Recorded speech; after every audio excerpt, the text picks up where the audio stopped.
Hello, I'm Simon James Green. I'm the author of about 15 LGBTQ+ novels and books for children and young adults, including Gay Club, Boy Like Me, Noah Can't Even, and most recently a non-fiction title called A Year of Pride and Joy. A Year of Pride and Joy is my first non-fiction book that I've put together.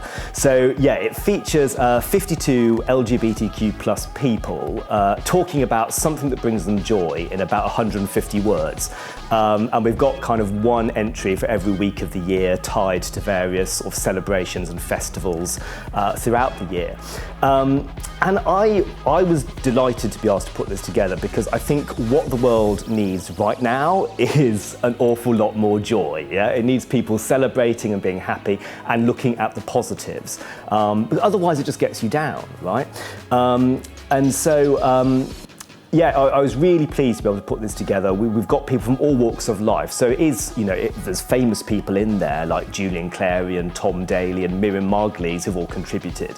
But also we've got a brilliant LGBTQ+ police detective, there's educators, there's scientists, there's people from all walks of life who've contributed something. And I think really what we wanted the message to be is that look at all these brilliant people out there. They're living their lives, they're being happy, they're contributing so much to all sorts of different fields. They just so happen to be LGBTQ+ as well, but that's not really the focus of the book. The focus is about all the wonderful things they're doing, the way they're living their lives, and hopefully putting a little bit of much needed positivity and hope back into the world.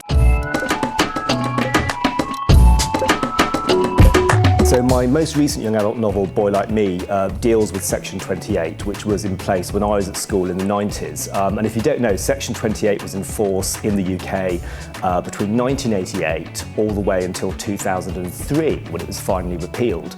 And it basically had the effect of banning LGBT books from school libraries. So you couldn't have any books in there with gay characters, gay storylines, anything like that.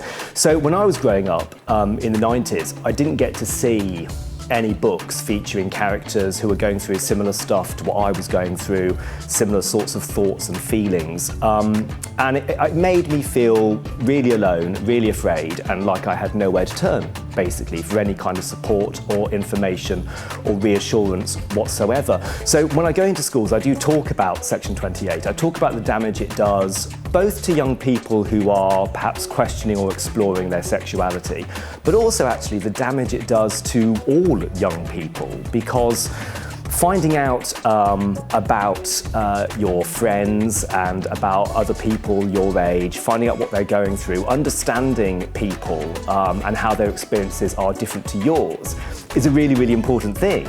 We're not all the same. The world is a very diverse place. And I think it makes perfect sense, therefore, to not be afraid of those people, to not hate them, but to try and understand them a little bit more. And I do think the world does become a happier and easier place to live if we all understand one another just a little bit more. When I think back, one of the first examples I think of LGBT representation was actually in the sort of early to mid-90s when I saw a film of the play Beautiful Thing. It's the first time I saw two boys kind of falling in love and that sort of feeling okay. And that was a real life-changing moment for me, actually. You can't ever underestimate, I don't think, the power of seeing your life and experiences reflected on screen like that.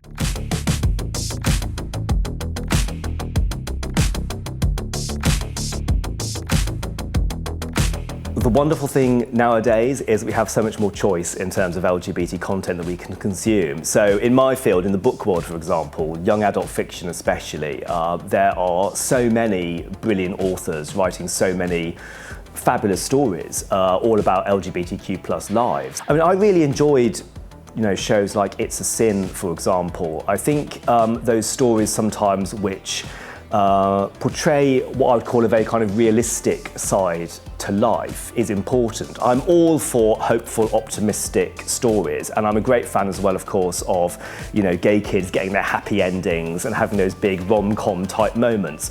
But I think through all that, it's also really, really important to remember the reality that a lot of people face and have faced.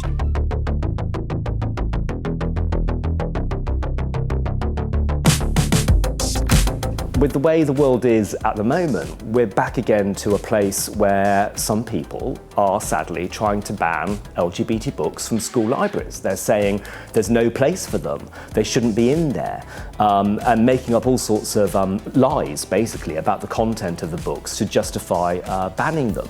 So we're back in a place again where Section 28 is almost kind of back in force in some places in the world, you know. And I think it's really important to give young people a warning about that, first of all, but also the tools they need to kind of fight and to push back against that sort of censorship.